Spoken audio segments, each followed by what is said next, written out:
What do you think? I think we're dead meat. Real dead meat. You're dead meat! Go ahead and laugh, you guys. If I ever find a little bastards that did this, they're dead meat. Welcome to the Dead Meat Podcast, an extension of the YouTube channel Dead Meat. I'm James. I'm Chelsea, and we're boyfriend and girlfriend, and we like to get scared together. And today, we've got a very special guest, Mr. Jonah Ray. Hello. Hey. Hi. Thank you so much for joining us. Thanks for having me. Yeah, for this comedy of errors right off the bat. Yes. Since I bring a level of chaos and unprofessionalism wherever I go. Oh. And it sometimes affects other people's projects. It definitely seeped into my brain, apparently, because our go-between gave us some movie options that you suggested for us to watch. Yeah. So it's like he asked me to be on your podcast, and I was excited because I just like a few weeks before that just found it. And so he was, he asked, and he's like, oh, they would like to have you on. Like, what's an obscure horror movie you want to talk about? Yeah. And then that's always scary to do in the horror world because, because obscure could just be like, he thinks that's obscure. Exactly, yeah. Like, what counts as obscure? Yeah, exactly. Because the levels already, everything's that cult already, And so to like really deep dive, so I picked the movie Judgment Day. Yeah. Legend of the Third Hand, I think, or Beware, for there is no way to prepare for Judgment Day, starring Cesar Romero and Monty Marco. And it's a movie that like no one really knows about. I thought I couldn't find it because it's terrible SEO calling a movie Judgment Day. Yeah. Oh, for sure. Yeah, because it's like Judgment Night comes up a lot, which is a great movie. But then also, it's like there's a lot of. Isn't there a Terminator? Maybe Judgment Day. Yeah, there's a Terminator, Terminator 2, Judgment Day. There might be a wrestling pay-per-view, Judgment Day. Yeah, exactly. And also lots of biblical text. Oh yeah, that too. And so it's like it was hard to find, and I finally found it. Someone heard me talk about it on the Nerdist podcast like a bunch of times. I'm like, I don't know if this is even real anymore because no one knows it. And then some fan sent me the VHS. Oh, and well, like, you literally have that VHS, which I actually I gave it to Rob Schraub because he has a huge VHS collection. Okay, and so it's like on loan from my institute. Because I found that VHS online for about $150. Yes, yeah, out of print. It's like the two VHSs I own are that and the movie Rad, which are both out of print. Oh man, yeah, good choices. But it's like a crazy horror movie about like these two guys shot in the Philippines, set in South America. Where they, are on a bus, it breaks down, they end up in this town, and then hell comes to that town because of a curse or a deal that was done a long time ago. Yeah. And it was going to be nice and obscure, and it was going to make me look cool to all the horror heads out there. And then it's nowhere to be seen. Not digitally, not streaming. And there is a copy on YouTube, but it's so blocky. Artifacts, it has to be like the movie. 240p. Yeah. Yes, yeah. And so I was like, we could if he wants to, but just might not be able to make everything out. Yes, yeah. And so we, since that was more trouble than it was worth, I said, all right, how about, what about like Brain Damage, which was the Henenlotter movie he did after Basket Case, before Frankenhooker. And we love Henenlotter on this podcast. We love Basket Case. Basket Case is your little icon on Twitch. Yeah, right? when I have a Twitch stream, I have a little Belial? animated Belial. Stuff like when goes people into donate. his mouth. Yeah, that's so great. Yeah, so we love that. But for some reason, when I was told brain damage, and I responded, I have the text of me saying, brain damage it is. I'm putting a screenshot in the video, by the way, just so we can all see. Immediately, my brain morphed it into Brain Dead. The Yes. Peter Jackson 1992 film. Also thought known as made That was the sense, original. though. But Brain Dead is the original name for Dead Alive. Dead Alive. Correct. Yes. So it was a couple different things going on in your brain. It was a lot Yeah. of weird synapses firing wrongly. Yes. Yeah, but it would have been worse if we ended up watching Brain Dead, 2 words, with Bill Pullman and Bill Paxton. That's right, Which, the Bill. have Okay. you seen that? I don't think I haven't have. seen it, I don't so know that what that would have is. been worse. Yeah. I know would love those to. I actors. like those actors a lot. Yeah, and I like yeah. that they're in one thing together, so I don't have to worry about mixing them up. You do that often. Yeah, like they finally intersect in this movie. Yeah. Is it what kind of movie is it? I have no idea. Yeah. The poster Hopefully is a like a rom-com. stretched. It's like a face, but it's like stretched on a skin rack. It looks kind of Oh fun. wait, yeah. Yeah. That sounds like some Hellraiser stuff. A little bit, yeah. Yeah, it's a body horror thing. I remember, because I remember the VHS tape. You know, it's like so many. That's what's so great about Slashback Video. Yes. That art installation is just like, I remember this. Like I remember the Tripta thing, like Carnosaur. You know, because we would be of an age where like that's when we were younger. That's how we would learn of movies. Something. Yeah, just pick some. The cover looks. That's cool. how I knew what Frighteners was growing up, because that cover is like it's the white. And then it's the face like pressed into the white with the teeth and That's stuff. good. I saw that 3 times in the theater. Yeah. I think about all the movies I used to see multiple times in a theater. And I don't do that too often now. I did that with What We Do in the Shadows. And nice. then the only time before that was Wet Hot American Summer. Oh my gosh. As like an adult person, like, not in high school. I can't think of the last movie I saw more than once in the theater. either. Huh.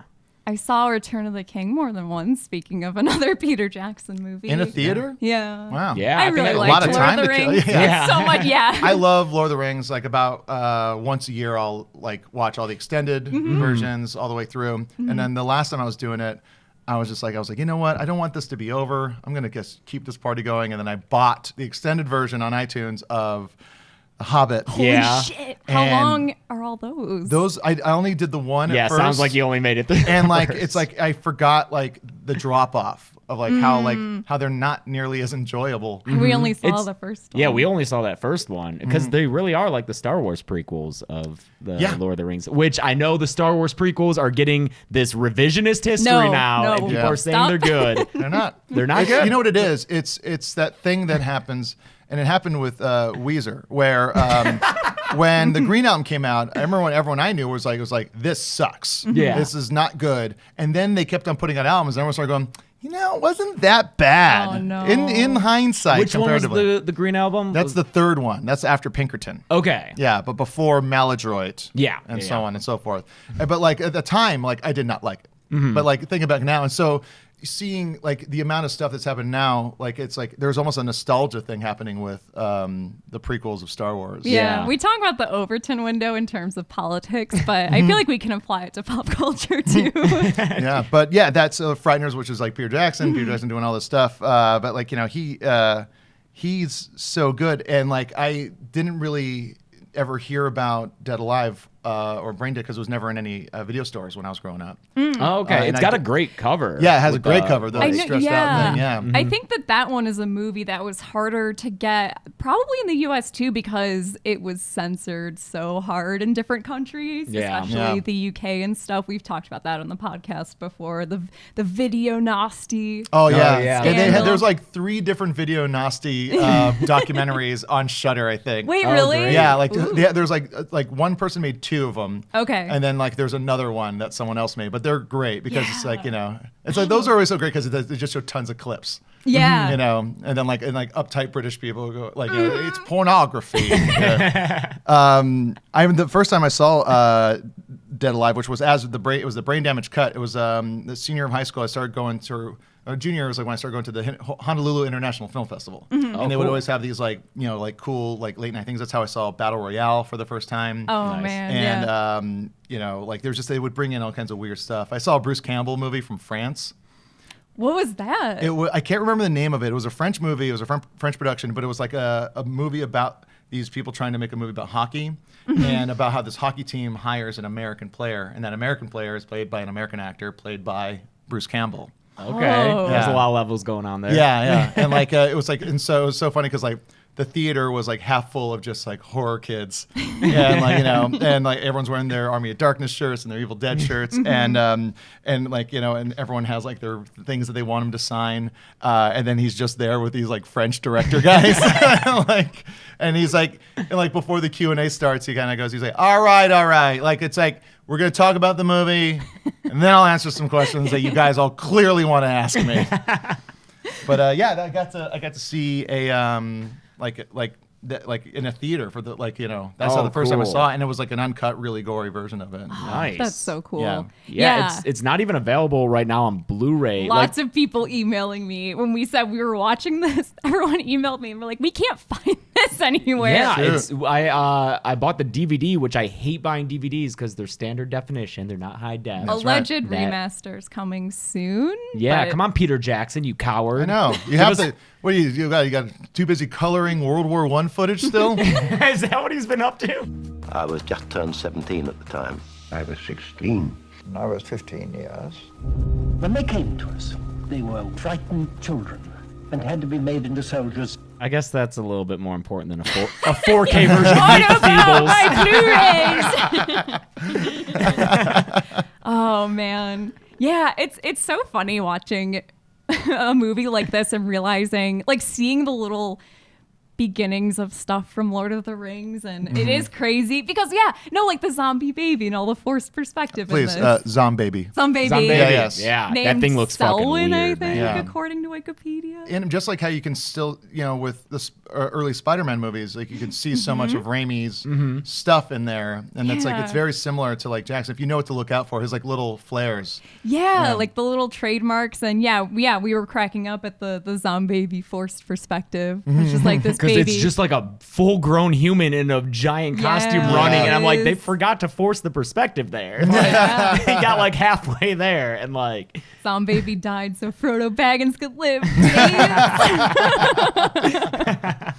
But yeah, and even just like in Lord of the Rings, there's moments where you get crazy, like the angles, and like you're right up in people's faces, especially in Fellowship and stuff. The camera like dollying up to someone's face, which is all over. Like the orcs and stuff, and like orc body horror too. It makes sense that like you think he did this and stuff like Bad Taste, and then he went and did Heavenly Creatures, which is a completely different movie than something like Dead Alive. It's it was nominated for best screenplay, I think. Yeah, I've never seen that. That's just one. a straight drama. But then you can see like that combined with his stuff like this, his body horror stuff. It's like, you get like a Lord of the Rings, Yeah. It makes total sense. Yeah, it's crazy that like less than 10 years after Dead Alive, he was making Fellowship of the Ring. And so weird. Was it that when he started the process, or was that is that release dates? That was release date. So that's like 5 years after probably he's starting the process, weird. probably because those movies had a lot of pre-pro in them, right? Yeah, Lord of the Rings. They filmed them all at once, and he'd been developing it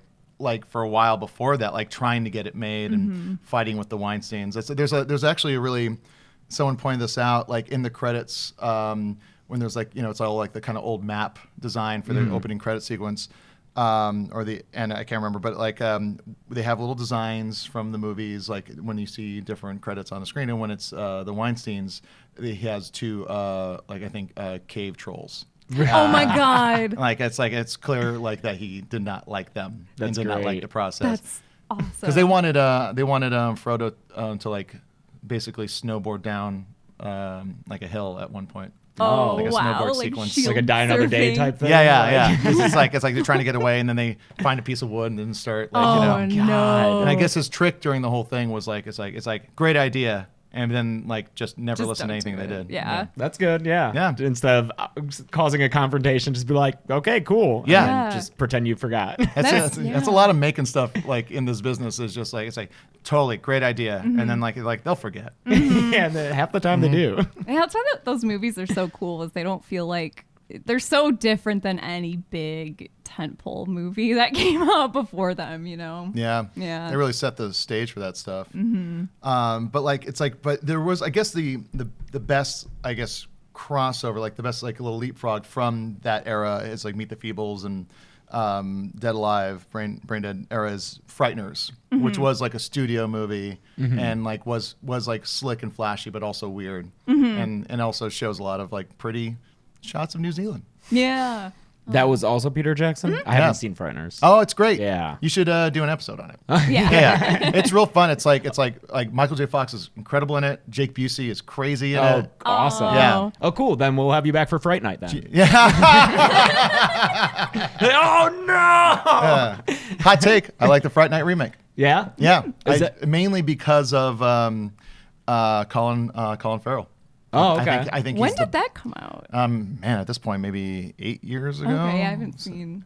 Yeah, it's it's one of those remakes that's kind of like unnecessary because it doesn't really expand or change much of anything. It just modernizes it.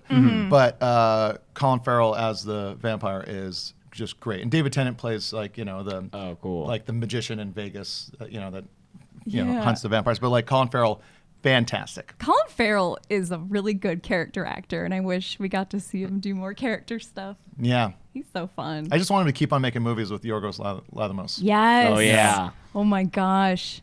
You didn't watch Dogtooth with me. I did not. It's on Shudder right now. I know there's a weird Mm-hmm. dance or something. Yeah, there's a weird dance. That's all I hear about is like that dance scene. I saw it in a theater like there was one other person in the Oh, theater, no. and like it's an odd thing as like just a guy by himself to watch, and just like I don't feel comfortable being here.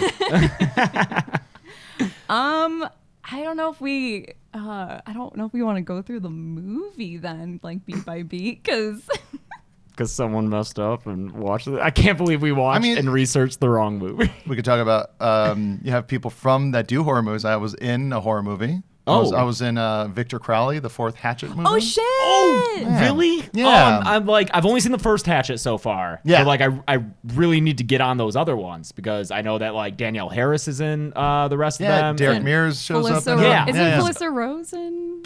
Oh, I think she. She's in the most recent one. I think. Yeah. In my scene, I'm opening scene death. Oh, Nice. really? Yeah.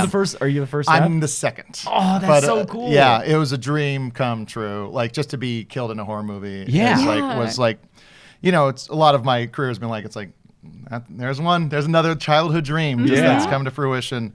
But yeah, it's and to be killed by Kane Hodder. I was just about to say Kane Hodder would have been doing it, right? Yeah, he did it, and it's really crazy like on set because like.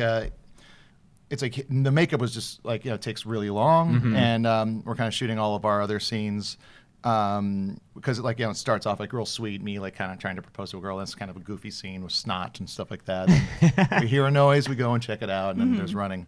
It actually is the movie that made me get LASIK.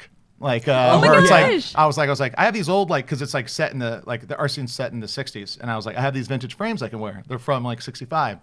And then the DP was like, I don't want to bother with the glare, and I was like, they don't have glare, like that's I'm in entertainment, I know how to get the anti-glare lenses, and he's like, I don't like it. Oh no. And so it was at night, and I'm like running around like the brush without glasses on, and I'm running, and they yell cut, and I stop, and I put my glasses on, and if they had yelled cut like any later, like a second later.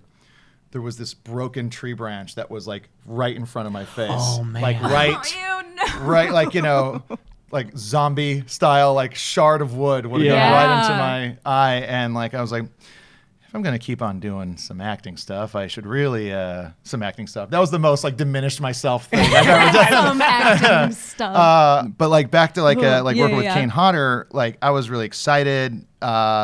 To be in a scene with him, but it's like you're not in a scene with Kane Hodder. You're in there. You're with Victor Crowley. Like when he shows up, he's off secluded getting made up, and Adam Green, like everyone had worked on these other movies, so they all know like everyone has to be quiet when he shows up to set. Okay. Everyone has to stop working and like not make eye contact, and in not a diva way, like it just sets the tone, I think, for everybody, for the character coming out, and and it makes it really eerie, and it helps you kind of. I think he knows as an actor, like it helps everyone kind of go, "Fuck!" Like fucking Victor Crowley is on his way, and then we're in the woods and it's dark. We're waiting around, and it's everyone's going quiet, and then like you just hear him like getting in, like and screaming, and in the distance, and you just like it really does start to like. Get you into the mood of being scared, and it's like, and he comes, he doesn't really talk, like he knows what he has to do, and he's like he just listens to Adam, he trusts Adam, and there was a thing where it's like I had to kind of be on like a little box thing because of the way the ground was, and he was behind me, and like it's like we were doing this thing where I had to turn around, and a couple times like I almost like fell off the little box, and but there was it was like after the third take, like I almost lose my balance, and he catches my shoulders and like helps me keep my balance, and then like gives me a little tap on the shoulder and just goes, "You're doing great." That would be the coolest thing to just have like just that little quiet. Oh my god! It was such a like amazing thing to happen, and like I was very like it's and like after that happened too, it was such a to be such a fan of it, and then also be able to do it was like, I was like, wow, I have a cool like horror movie story now about working with a legend. Like, it's like all those old, timey guys. It's like, oh, I was working with, this guy. And it's like, and then, Bogey came to set. And, it's just like, but our Bogey. Oh my gosh. That like gave me fuzzies. I think, I don't know. I love like my big scary boy villains. Like I love Leatherface and Jason. I just love the big hulking. Like they're just all such sweet good boys. Yeah. So that just made me like, oh. Yeah, that's like you're exactly what like Caroline Williams like is like in Chainsaw 2. It's like, you're good. You're good. Yeah. Show me how good you are. Yeah. That's the one of the out of like a weird movie. Yeah. That might be one of the weirder scenes. Yeah, Dude, it is. Yeah. It's very weird. We talked a lot about that scene in our episode about Final Girls and how that scene in academia and like horror academia just has been dissected to death because there's so much weird shit, like Freudian stuff going on in that scene, and I love it. Yeah, and like just like I'm not sure who was playing. Bill Johnson plays him in that movie, but at that scene, it might have been the stunt performer. Oh, wow. Who, I forget the name. I think it was another Bill or Bob. But... Oh, because of the chainsaw was the real in that scene. Yeah. Mm-hmm. But yeah, just there was a lot of performing going on in the body of him. Yeah. Just like the way it's like all this like not knowing what to do with these feelings like that are like obviously inside him and like and then showing off. Yeah. And it's like it's like it's a child just trying to act out. It's just I love that part so much. Yeah, I know. We were just because we just did an episode on Texas Chainsaw because that's my favorite horror movie, and we were saying like it's just normal thoughts to have while you're watching that movie is like we could adopt Leatherface and fix him. Yeah, he's so sweet. Yeah. That's amazing. Aww. Yeah, I like that's like I was saying before we started recording, like my wife and I I dressed up as Lucky, Dennis Hopper's character, and Lefty. Lefty, sorry. That's right, yeah. Oh no, the comments are gonna have me. Actually. But yeah, I dressed up as Lefty. Got 3 toy chainsaws. The little mini ones. Yeah, I went to Boyle Heights to a Ranchero store. Got a nice hat. Oh my gosh. And then my wife Deanna did basically handmade her own because she's so like she's like the middle child of a single mom from the Midwest. So she's like I'm not gonna spend money on this thing and just built everything herself, and she did Chop Top and like tinfoil for the metal plate. So I love how she wasn't Stretch. Yeah. Yeah. To go with Lefty. No, she was Chop Top. Yeah, she was Chopped Up. She's like she loves looking like as gross as she can every time she dresses up as something. Hey, I want to talk about our sponsor this week, Expressvpn. Yeah. Computer safety, Wi-Fi safety. It's safety for your computer and Wi-Fi. Yeah. This protects your IP address, so if you're using public Wi-Fi, you don't get all your information stolen, which is scary. It is scary. And you know what? We work from home. We spend most of our time home in our safe home. But sometimes it's fun to go out and work, like at a coffee shop or something. I was just going to bring that up. Oh, yeah? That we've made it a goal to let's try bringing our laptops places and working outside or in public and, just having a change of scenery is good. Seeing other people, getting sunlight. Yeah, exactly. But yeah, with that comes the risk of someone stealing your information over public Wi-Fi. But ExpressVPN, super easy to install and that it prevents it from happening. It's $7 a month. That's what I have is a $7 a month one. It was super easy to install and I don't mean that lightly. Like I'm the type of person who I get the computer update, you have updates to install. I click later because I don't want to. Luckily, installing this, very easy. I think it took at most 2 minutes. So It might sound like what it's doing is complicated, but it's good. Super easy process. It also comes with a 30-day money-back guarantee. So if you get it, you don't like it, you'll get your money back within 30 days. I don't think they'll need to do that. No. So if you want to protect your online activity today, which you should. You should. Because again, we all saw Unfriended Dark Web. Mm-hmm. The internet is scary. That's just how the internet works, right? Yeah. That's my model for the internet. Yeah. Is that movie. Mm-hmm. People rowing up that digital river to steal your information. Mm-hmm. You can start today and find out how you can get 3 months free at expressvpn.com/deadmeat. That's EXPRESSVPN.com/deadmeat. expressvpn.com/deadmeat for 3 months free with a 1-year package. Nice. That's Dead Meat, spelled like the show. expressvpn.com/deadmeat. Protect yourself. So wait, have you always, like, were you into horror as a kid, or was it something you, okay. Yeah, I was always, I think it's one of those things, like the first, like, music I got into was, like, metal and punk, and I think that, it's like, that's kind of a nice There's similar... a crossover. Yeah, exactly. With that fandom. Horror and wrestling, I feel like, are very... I don't know. There's a lot of overlap. Venn diagram. Yeah, for sure. Yeah. It's like, it just, because also, grew up in the 80s, and so we had HBO, and HBO just like didn't have a lot of good like high-end movies at the time, and not a lot of shows, and so they played a lot of like B horror movies and stuff like that, and me and my friends were just way into it. Like my cousin Kalani like showed us, like when I was like 4, rented the VCR box from like the video store, and we watched Nightmare on Elm Street, and it was just that thing of just like, we were always into Freddy. It was like Freddy's were coming out, like Nightmare on Elm Street were coming out. Yeah, Friday the 13th were coming out. It was like there was always stuff coming out, and then Tales from the Crypt started, and it was and Tales from the Dark Side was on TV. There was so much stuff going on in horror at the time that me and my friends, like, that's all we really watched was like horror movies. And for me, it was like split down. Like it's like I would go to the like Blockbuster or the local video store, and I would get like a horror movie, and I would get like a comedy. So it's like I would get like a Carpenter movie and a Mel Brooks movie. Just sort of, it's like just that's like it coincided. I've just been into it for a real long time. And horror and comedy, I think, are like such closely related genres. They are, but also like the hardest thing to blend. They are, if you don't do it well. It can go real bad. Real bad. Yeah, we were debating the other day what counts as a horror comedy, and I don't think we came to because I think like Scream was a debate. I don't think Scream counts as a horror comedy. Whereas I would say like Tucker and Dale versus Evil is clearly a horror comedy. Yeah. But then like, is Scary Movie a horror comedy? No. Or is that just that's just a parody, that's a parody movie. Yeah. But yeah, I guess like, but then with that, you could say is Young Frankenstein a horror movie? Is Blazing Saddles not a Western? It's I mean, it is. Technically, it is. Shaun of the Dead is I mean, that's the best example of a. And also, when I was a kid, I didn't know Return of the Living Dead was supposed to be funny. That was one of your choices too. It was. We could have watched Return of the Living Dead. But I wanted to seem cool and do Judgment Day, Legend of the Third Hand, or whatever. At least put some of that on the like. But it's just Return of the Living Dead is like my all time. Funny. Yeah. We got a little Tarman. He's hiding back there. But from Mondo.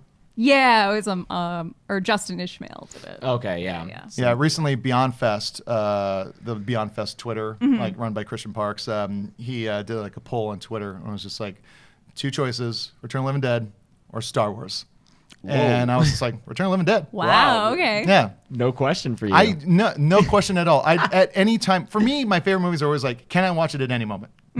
And Star Wars, it'll take me a bit to like want to watch Star Wars. Like get yourself ready for it. And like we were saying before, there's a lot of Star Wars movies that aren't good. And it's hard to not let that seep into your head. Yeah. And so like it's a fine movie. It's a great movie. It's like a beautiful part of cinema and this whole culture we're tangentially a part of.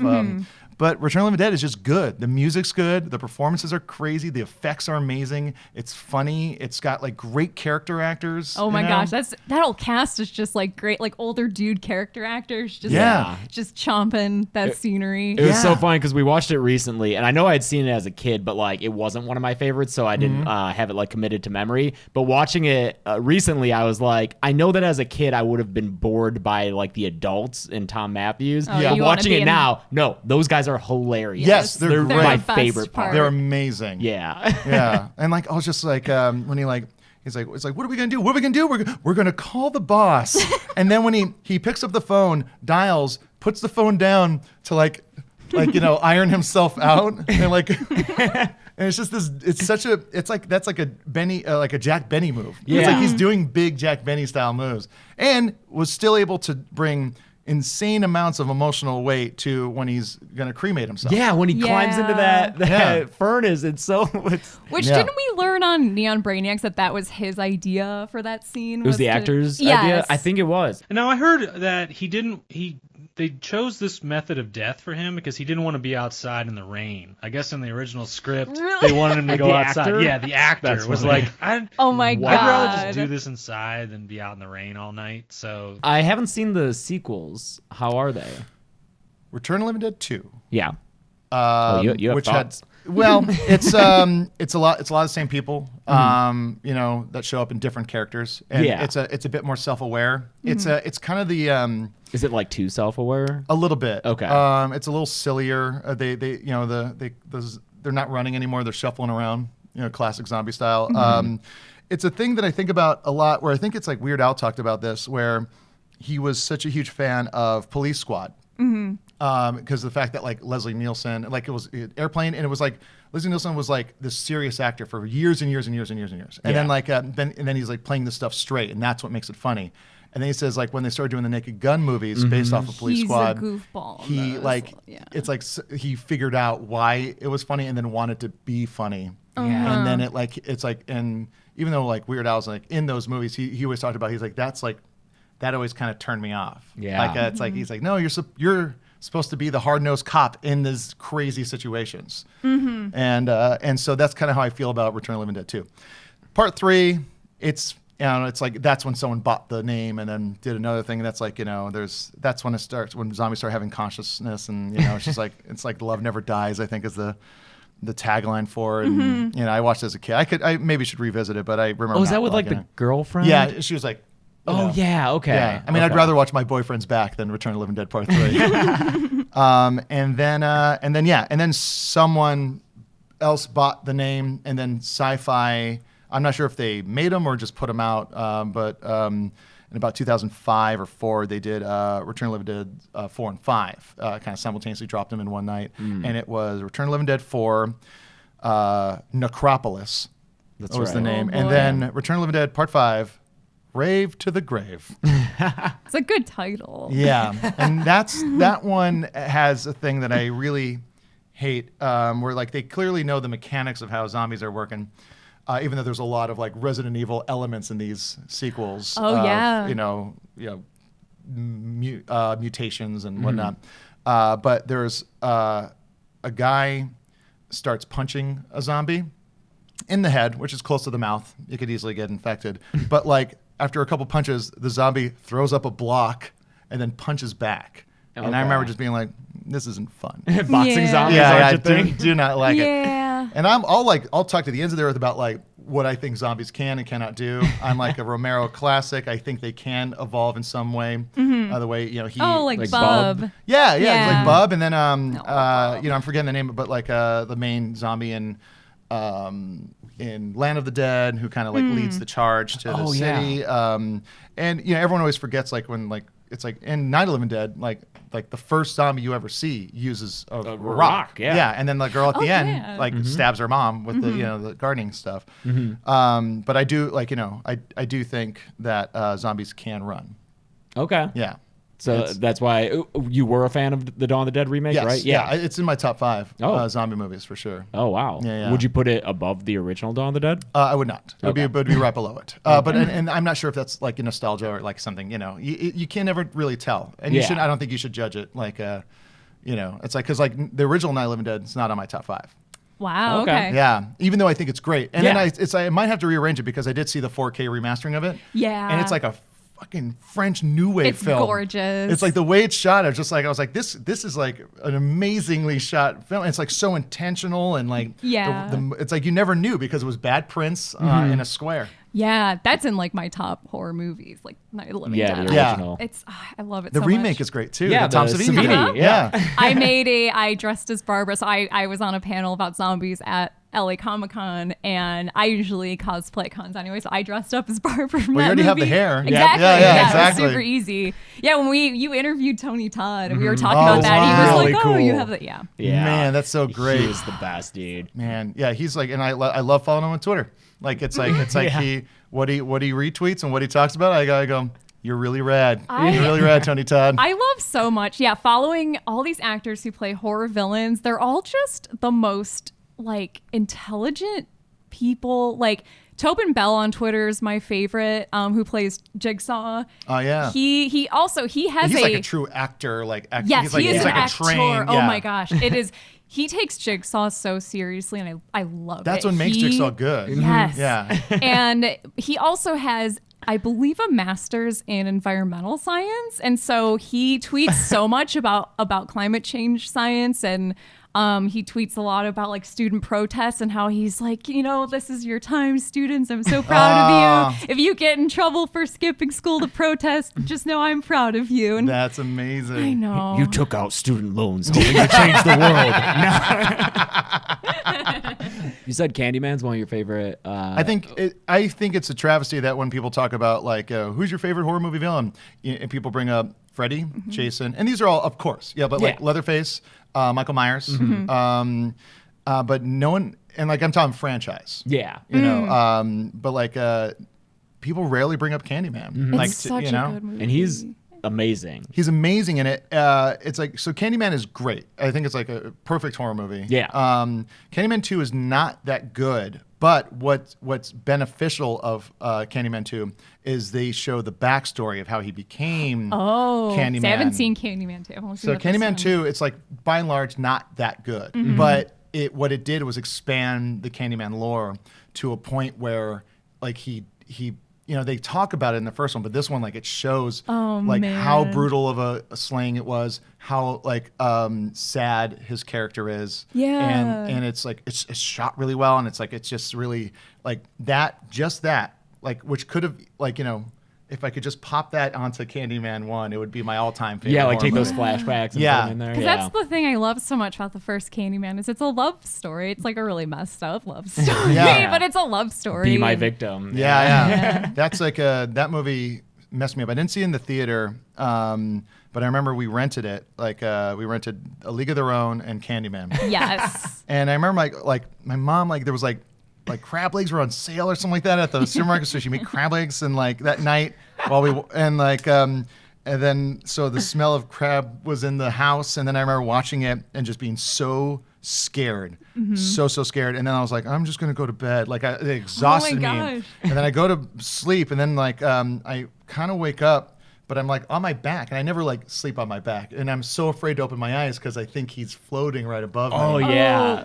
Was it like a sleep paralysis? Yeah, thing? it was a sleep paralysis, like where I was like, and then I could hear my brother like in the other room, and it's like we are the members of all America. We're on for all, we're all for one, we're all America. Like it's like so now for me forever, like when League of Their Own comes on TV, which is one of my favorite sports movies, but like it's like when that movie comes on or anyone brings up the movie, I was just like, worst night of my life. Yeah. Just I think of Candyman immediately. Oh my god.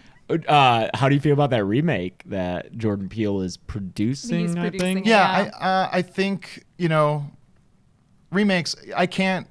Like it's like The Thing is a remake, and it's one of my all-time favorite movies. The Thing is my favorite horror movie. Yeah. It's so I don't like people like just going like, why do we have to do this? It's like because every once in a while it works out, and you get John Carpenter's The Thing. Every once in a while it works out. Like it's and also I'm saying that as a guy who's like pretty much on like a remake or like a reboot of a Mystery Science Theater. Sure. And I know just from being in this industry long enough that's like the people who get those jobs, they do care because they fight to become in a position where they can tell that story. Does there need to be like a new Candyman? I think the other one's perfect, but maybe if they expand it, like it's like I think the new Pet Sematary is good, but it's like for me it's like I'm like, yeah, it's good. The old one was good. They're both good. It didn't do anything new or more than that the old one does. But maybe there's a kid that like the younger kids that maybe they don't want to see, like it looks too old to them, too cheesy.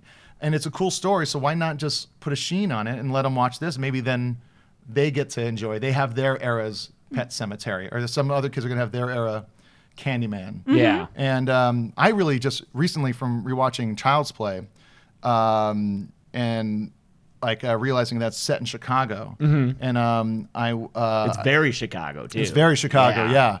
But I'm realizing Candyman also Chicago. Yeah, and both around the same time. Yeah, too. exactly. Late '80s, early '90s. And Cabrini Green, which was the projects area where Candyman took place, is now like most parts of that area of Chicago, like it's gentrified. Yeah, and I really want, now that there's going to be a remake of Child's Play and the remake in Candyman, there needs to be Chucky versus Candyman. Because it takes place in like a just gentrified neighborhood of Cabrini Green, where the Chucky doll is in some, like an original Chucky is in some like hipster vintage toy shop.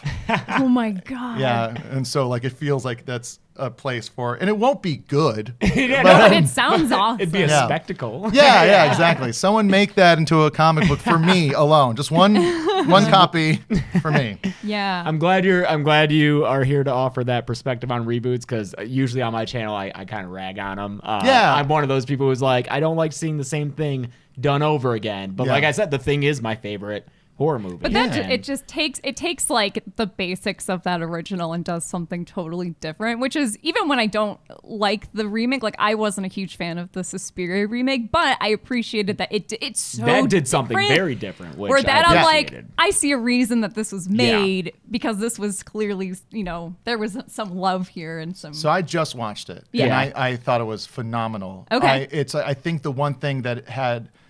The biggest thing against it is that they called it Suspiria. Like, it's like, I know they're doing the same story, but like, it's like, and it's a reimagining, but like, it was off-putting in the best ways, I think. Like that opening scene, the editing and the shot choices and the framing of everything was like, I was like, what is happening? Like, it's like, and it's rare that you like, because last night I went and saw La Llorona. Oh, okay. Which is like, by the numbers, fun.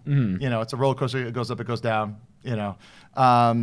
But like with this one, I was like immediately going like, what's happening? What is this? Why? What? And like it's that same feeling I had kind of watching the original Suspiria, where it's like I didn't know the mechanics of like a lot of giallo or a lot of Italian horror movies. It's like, and so that's what I felt the same. Yeah. Like I felt like I was watching. It essentially was a foreign film, the Suspiria remake, but very German. I sometimes forget that it's in English. Yeah, because exactly. it's that foreign. Yeah, but it's like the lettering, like the typeface they use, like the title cards. I like it's almost like you can't compare it.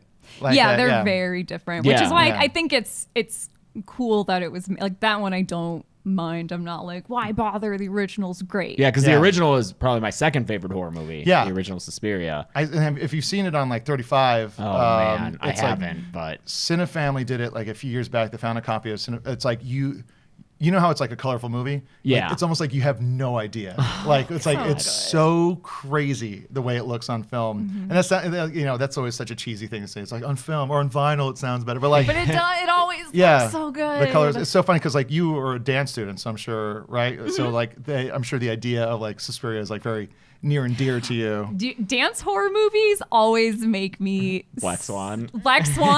Yeah, there's something because I've had like Tilda Swinton in that movie, just that like the way she carries herself and just this ballet mistress. I was like, I've had that ballet mistress before, and she gave me chills that whole movie. Because my wife did dancing too, and she and she did like weird like modern. So it's like so she was. And that's another thing about that movie. It's like it's not ballet. It's all modern. It's all modern, but it's also like that. It was like those dance sequences were incredible. Yeah, and like they were. That's like another thing, another aspect of that movie. It's just like well, let's just take it serious. Let's really show like crazy dancing. That is one that it has on from the original. Yeah, the original everyone's just doing like just they're this jumping in the background. Around and the dancing is like incidental to the original. Yeah. But it's like it's the rule is that remakes are no good.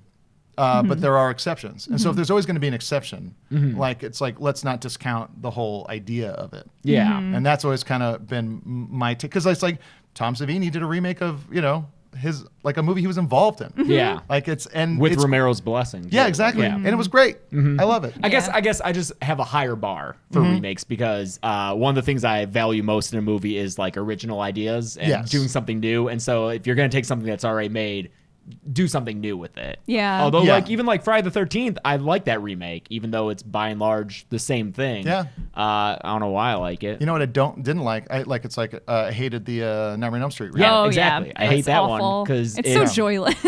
And here's like I don't need a Freddy who wants to fuck. It's not okay.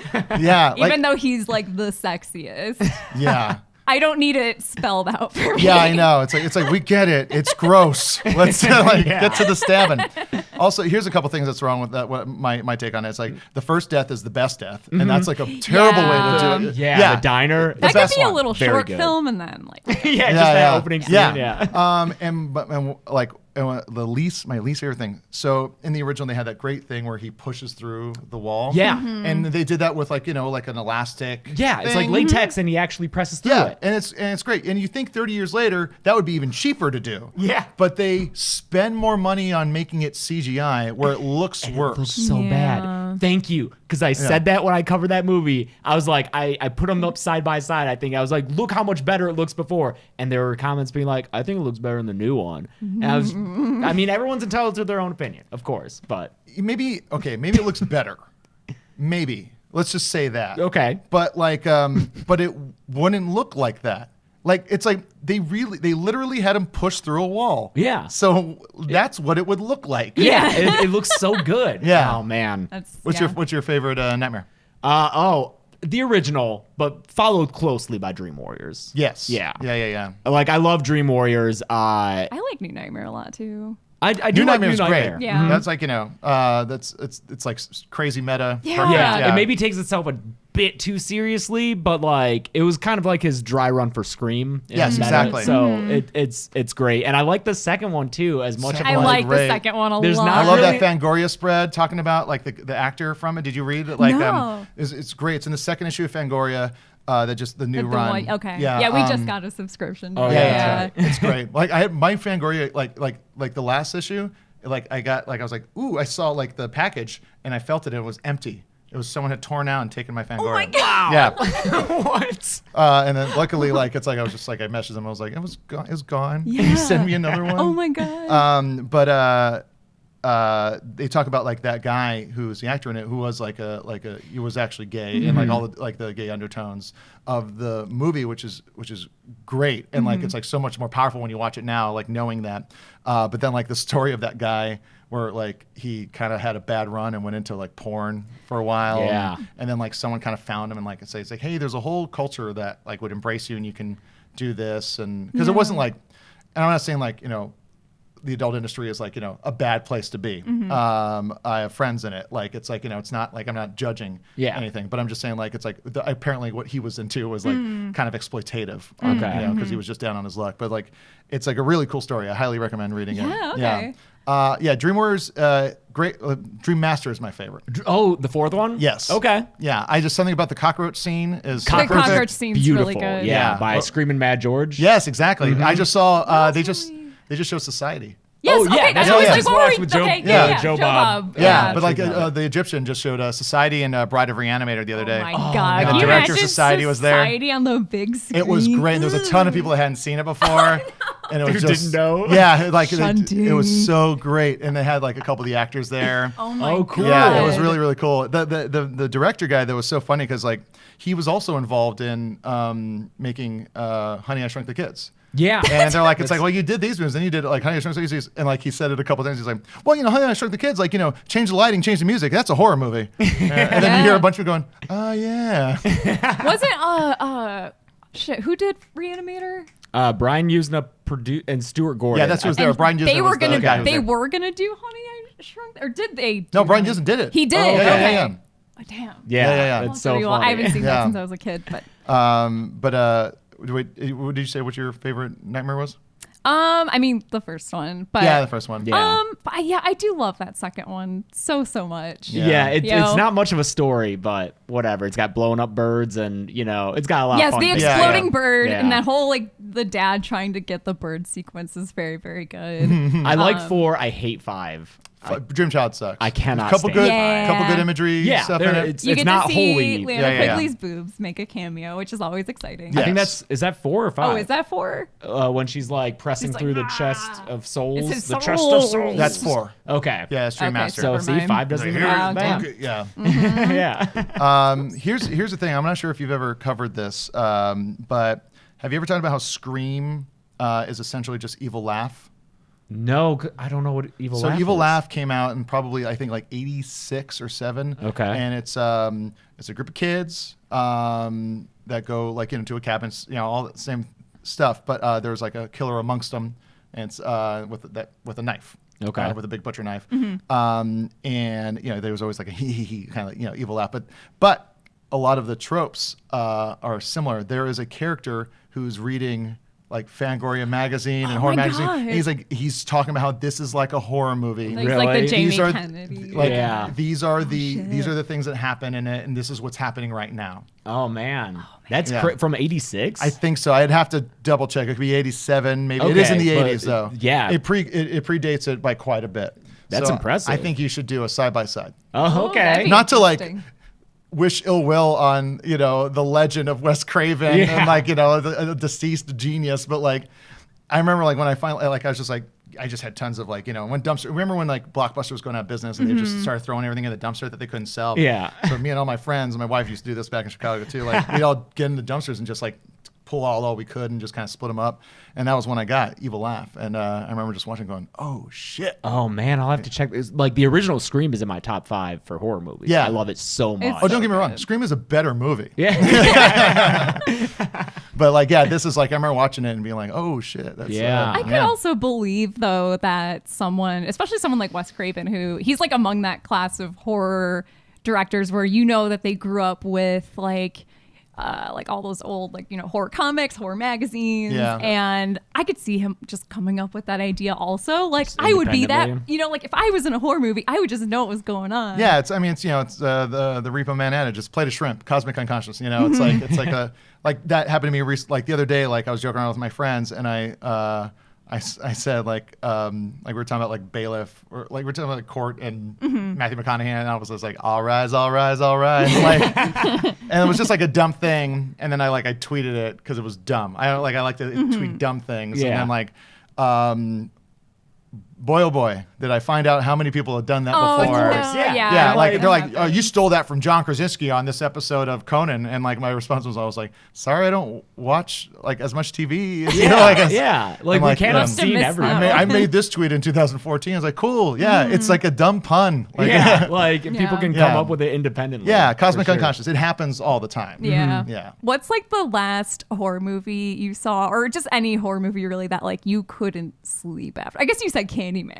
Well, Candyman was that, but I'm sure there was one recently. It might have been and it's just one of those things. You never know how it's gonna hit you. Like it's like I watch horror movies all the time, and like like last night, I wanted to see La Llorona, but like my wife can't really. She loves horror, but she can't watch ghosts kind of stuff. It's like it's just that's some people. I get it. Ghosts freak me out too. Yeah, and so like I went and I got home and she was home and it was fine. But I think it was one of the Conjuring movies, which isn't like I love the Conjuring universe. I think it's a lot of fun. I like them. It's too, like a connected thing that's really neat. You know, and it might have been Conjuring 2, and I loved it, and like but I got home at night and she wasn't home and it was dark and like it's like and then my mind just started spinning. Yeah. And it's like anyone who has like an anxious brain, like it's like you're like it's nothing. It's nothing. But like you can't stop thinking about it and you get scared like more so.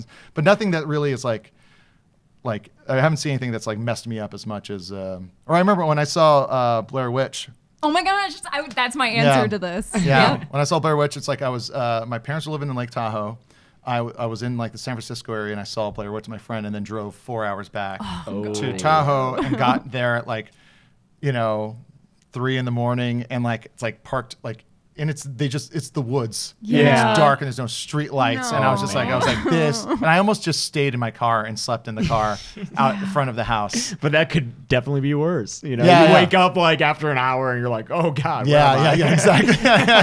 Yeah, we watched that together. Like, it was right when we first moved in together, and I hadn't seen it because I was just too scared to ever watch it. Found footage freaks me out, even if it's an overdone genre. There's something about it that it really creeps me out. And so since we had just moved into this place, we were sleeping in our room it was just a mattress and nothing else. And all I could think about was the end of that movie where he's in that fucking corner. And then I got up and I sat in the living room, I turned the lights on. Yeah. I didn't sleep. Yeah, like our dog has she's like, sundown. She's got dementia. She's real old. But like I say that because like she, like, like dogs that do that, they just go into corners. Oh my God. So they can kind of feel, so like every time I come home now, my dog is just staring into a corner. Oh no. And just like panting. And I'm just like, God, Ruby. Man, that's why people, I feel like throughout history, before we knew what sundowning was, we talked about that in our episode, The Visit too. It's like, this is why people think like witches have familiars and stuff. Like animals have weird connections to the supernatural because they do things that like we didn't know. Yeah. We didn't have science. I don't know if we've touched on it at all throughout our conversation, but do you have a favorite horror movie? My favorite horror movie. Return of the Living Dead, maybe? What? Return of the Living Dead? Nah, I mean, it's so funny. Yeah. But Dawn of the Dead is like it's my all-time. The original, the original Dawn of the Dead is like my favorite horror movie. Then it would probably I should have made like a little top. It's hard. 10. It's so impossible. hard. It is because it's also how I time. feel at the time. Yeah.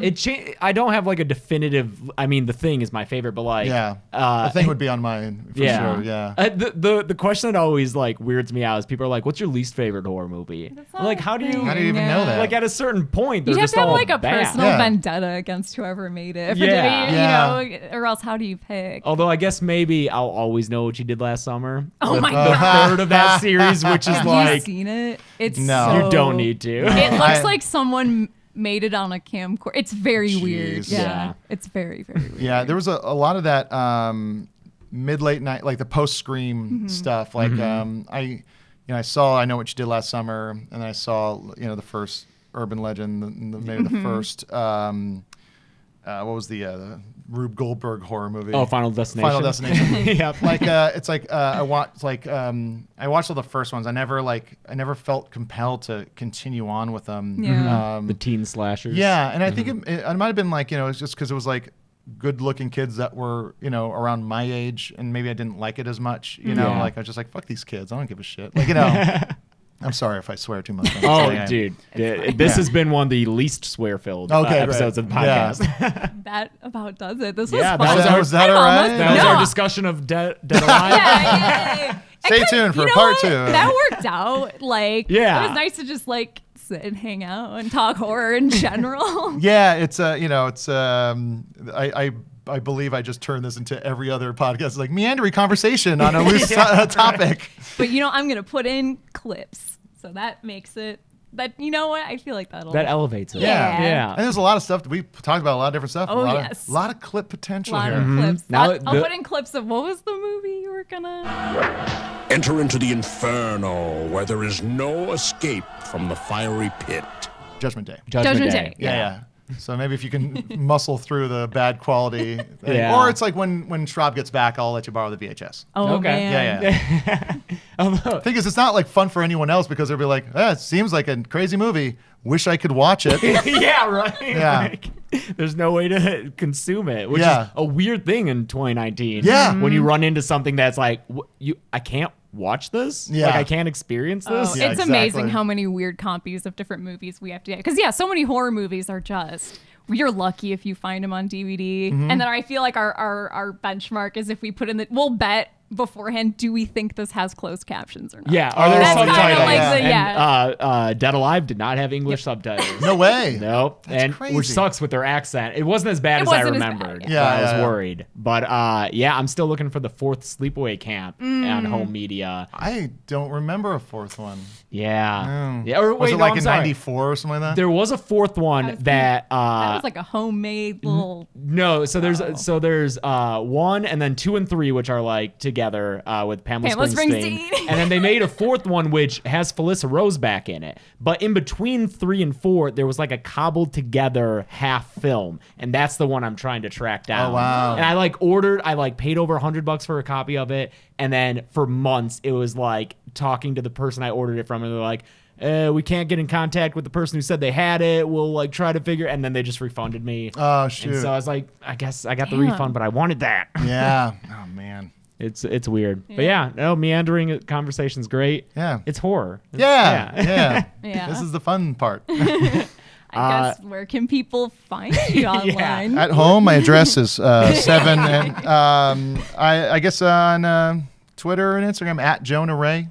Netflix 2 seasons of Mystery Science Theater on there. Which we love so very much. Thanks. Are we allowed to ask? Is there another season coming? You're not allowed to ask. Okay. Yeah.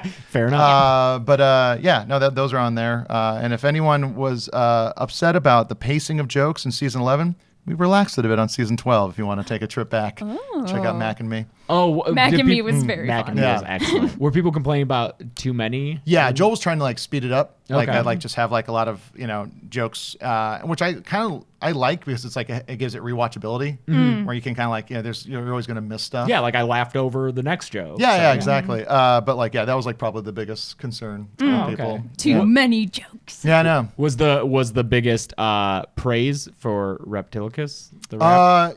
It's like at first because there was a Reptilicus rap and that kind of was like a thing that kind of popped off early on, but it really like Cry Wilderness took off, and that's like that was I understand why now because it's a like our generation, like where we're at, like we remember those movies. There's like A Boy and a Something, E.T., Mac and Me, like just like Monster Squad, like all these things. There was like A Boy and His Weird Friend, like Harry and the Hendersons. There was all those movies, and like and Cry Wilderness is like it's a Bigfoot movie. It's a boy and his Bigfoot friend, and so that I think in just the era it's from the '80s, definitely.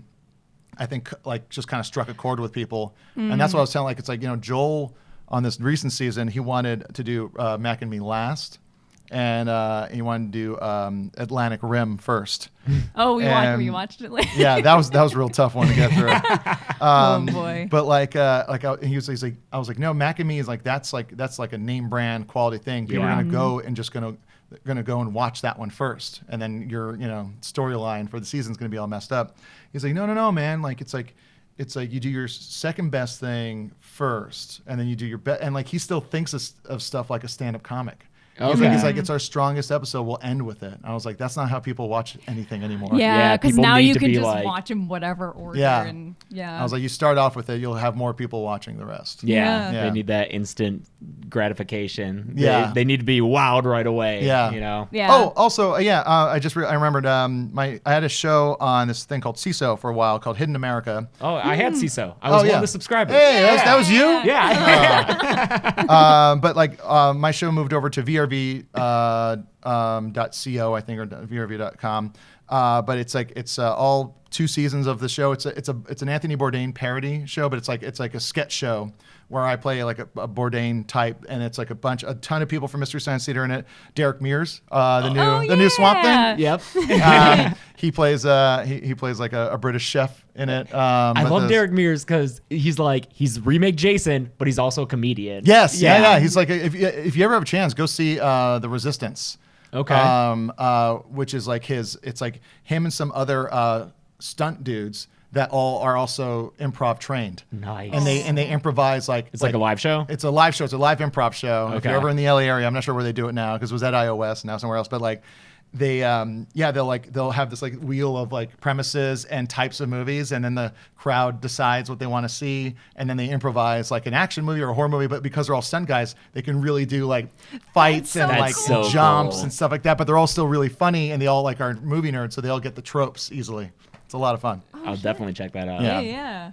Yeah, but that so Hidden America is all episodes. Anthony Bourdain makes an appearance in it. Oh, yeah. Oh, wow. Yeah, That's he was. awesome. Yeah, he saw the first season and he was like, hey, if you want me to be in the second season, I'll do a bit. Oh, and so he man. beats me up in it, and he was really cool. He was as cool as you wanted him to be. Yeah, that's all I've heard. Yeah. His one request cool. was like, just make me seem like just a cartoonish, buffoonish version of myself. And I was That's like, wonderful. yeah, and I was like, oh, it's kind of my role on the show, but I'll see what I can do. Yeah, we'll accommodate for that. Yeah. But yeah, it's like one of my favorite things I've ever made, and it's like now people can see it for free, which is really nice. Yeah. Cool. Yeah. Cool. Great. Yeah, definitely check that out. Dead Meat, at Dead Meat James, Twitter and Instagram. I'm at Carebeck, CREBECC, on Twitter and Instagram. And if you want merch, deadmeatstore.com. Also, we're going to be at RTX in July. Yes. We're going to be doing a live version of the podcast. Yeah, our first live show. ever. Oh, that's so great. Yeah, wish us luck. You're gonna have like clips and stuff like that live, or are you just gonna go through it, or I is it gonna have be? no idea. You know, like let I've us done know. a lot of those, so if you need any, like if you oh want my gosh, yeah, just because I'll be it's blowing up your phone. It's Yeah, a totally please. different arena. Like, let us know what you would want to see. Because We would like to involve chainsaws somehow. Yeah, I There did. you go. I literally did already ask. The only thing I've done so far is make sure the venue would let us have chainsaws with the blades taken out. So Nice. if I can get my hands on some chainsaws like that from a local haunted house. Yeah, you don't want to travel with those. Yeah. So if you know anyone in Austin who could lend us some. But yeah, I'll probably do some more visual stuff because that doesn't translate to podcast necessarily. Yeah. Yeah, that's fun. Yeah. Yeah. That's a really good time. Yeah. Cool. When does this go out? Tuesday, a week from today. Oh, okay. Well, this weekend I'll be in the Seattle area for Crypticon, a horror that's right. convention up there. I'll be at a table doing some panels. I'll be next to Dee Wallace. Yeah. Yeah. I'll have some stuff to sell. Cool. Yeah, a little Go merch buy table. Jonah stuff. Yeah. Yeah. And if instead of Seattle, you're in Dallas, we'll be at Texas Frightmare just walking around. So if you see us, say hi. Yeah. I'll still be walking around. Yeah, okay. Yeah. We'll both be walking around. We'll all be walking around. Yeah. Well, thank you so much for joining us, Jonah. Thanks for having me. fun. Yeah, this has it's been a blast.